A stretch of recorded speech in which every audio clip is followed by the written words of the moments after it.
নারায়ণগঞ্জের রূপগঞ্জে বৈষম্যবিরোধী ছাত্র আন্দোলনে জড়িত ছাত্রদের তৈরি করা প্রগতি অ্যাসোসিয়েশন বাংলাদেশ কার্যালয়ে অগ্নিসংযোগ করেছে দুর্বৃত্তরা। আগুনে পুড়ে ছাই হয়ে গেছে কার্যালয়ে থাকা কম্পিউটার সহ বিভিন্ন আসবাবপত্র। গত রাত ২টার দিকে উপজেলার মোড়াপাড়া ইউনিয়নের মঙ্গলখালী এলাকায় এই ঘটনা ঘটে। প্রগতি অ্যাসোসিয়েশন বাংলাদেশ সদস্যরা জানান, এই কার্যালয় থেকেই রূপগঞ্জে বৈষম্যবিরোধী ছাত্র আন্দোলনের বিভিন্ন কর্মসূচি দেওয়া হতো। দুর্বৃত্তরা আমাদের এই কার্যালয়ে আগুন দিয়ে পুড়িয়ে দিয়েছে। খবর পেয়ে আশেপাশের লোকজন ১ ঘণ্টা চেষ্টা চালিয়ে আগুন নিয়ন্ত্রণে আনে। আগুনে অফিসে থাকা কম্পিউটার, টেবিল, সিলিং ফ্যান, অফিসের নথিপত্র, আসবাবপত্র পুড়ে ছাই হয়ে গেছে। এতে কয়েক লাখ টাকার ক্ষতি সাধন হয়েছে বলে তারা দাবি করেন। তাদের দাবি, বৈষম্যবিরোধী ছাত্র আন্দোলনে তারা বিগত স্বৈরাচার সরকারের বিরুদ্ধে রূপগঞ্জে বিভিন্ন কর্মসূচি দিয়েছিল। এ কারণে তাদেরকে অনেক হুমকি ও ভয়ভীতি দেখানো হয়েছিল। এর জেরে তারাই আমাদের অফিসে আগুন দিয়েছে বলে তাদের ধারণা।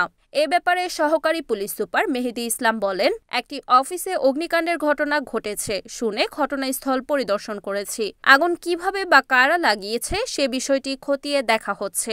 এ ঘটনায় আইনগত ব্যবস্থা প্রক্রিয়াধীন। প্রগতি অ্যাসোসিয়েশন বাংলাদেশের যুগ্ম সাধারণ সম্পাদক হিসেবে কাজ করছি এবং রূপগঞ্জ উপজেলা বৈষম্যবিরোধী ছাত্র আন্দোলন এবং নারায়ণগঞ্জ জেলা বৈষম্যবিরোধী ছাত্র আন্দোলনের সাথে কাজ করছি। ৫ই আগস্টের আগে থেকে কাজ করছি এবং এখনও কাজ করে যাচ্ছি। আমার এই জায়গায় সম্পূর্ণ ধারণা যে পতিত স্বৈরাচারের দোসররা যারা ৫ই আগস্টের আগে আমাদের আন্দোলনের যে ভূমিকা ছিল, আমাদের বিপ্লবী যে স্পিরিট আছে সেই স্পিরিটকে দমন করতে চায় এবং ৫ই আগস্টের পরে আমাদের এই বিপ্লবী স্পিরিটকে আমরা রূপগঞ্জ ব্যাপী যে ছড়িয়ে দিচ্ছি এটা তাদের পছন্দ হচ্ছে না। এই স্পিরিটকে দমন করতে, আজকে ছাত্র সমাজকে রুখে দিতে এবং আমাদের ভালো কাজগুলোকে রুখে দিতে আজকে আমাদের অফিসের উপর হামলা করেছে। আমরা আমাদের সম্পূর্ণ আশঙ্কা করছি এটা পতিত স্বৈরাচারের উপর। এবং এছাড়াও আশেপাশে বিভিন্ন এলাকায় জয় বাংলা, আমরা বিশ্বাস করি যে জয় বাংলা মুক্তিযুদ্ধের একটা গুরুত্বপূর্ণ স্লোগান, কিন্তু তারা জয় বাংলাকে যেভাবে ছাত্র হত্যার হিসেবে ব্যবহার করছে সেটার প্রতিও আমরা তীব্র ঘৃণা জানাচ্ছি। আজকে জয় বাংলা লিখে তারা ভরিয়ে দিচ্ছে এবং এটাকে আমরা একটা ষড়যন্ত্র হিসেবে দেখতে পাচ্ছি।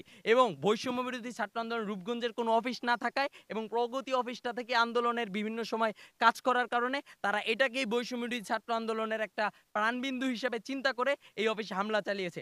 আজকে আমি মনে করছি এটি বৈষম্যবিরোধী ছাত্র সমাজের জন্য যেরকম একটা হুমকি স্বরূপ, আজকে স্বেচ্ছাসেবী জগতের জন্য, সামাজিক সংগঠনগুলোর জন্য একটা হুমকি স্বরূপ। আজকে আমাদেরকে সবাইকে এক হয়ে এদের জন্য লড়তে হবে। আজকে আমার অফিসের মধ্যে আমাদের সদস্যদের বিভিন্ন ক্ষতি হয়েছে।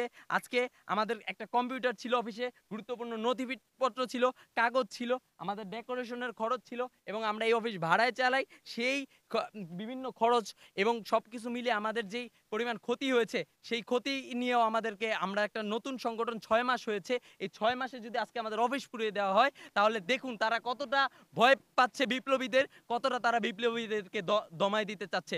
আমরা এই এই এই নাশকতার তো আর সুষ্ঠু বিচার এবং সুষ্ঠু তদন্ত দাবি করছি। Report Enamul Haque, NAN TV, Narayanganj.